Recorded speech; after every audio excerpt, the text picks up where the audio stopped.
amaro per noi, visto che per noi di noi la francesata del 1768 è sempre di maniera sognone, sempre in ballo. Per domani il nostro popolo è squassato la nostra storia. La repressione, le ingiurie battute dal nostro popolo sono quasi diventati disgraziamenti fatti comuni e ne siamo tutti più o meno responsabili.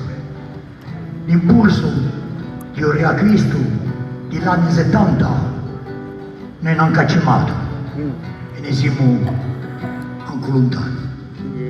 Allora sarebbe forse ora da uniscersi, di pigliare infine coscienza che la bene sostiene di più in più e di vedere insieme quanto solco la nostra antica storia, dicendo con le fede corsi ci staremo con le nostre tradizioni e sempre perderemo.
Aiutare, ci non tocca l'eredità, per via,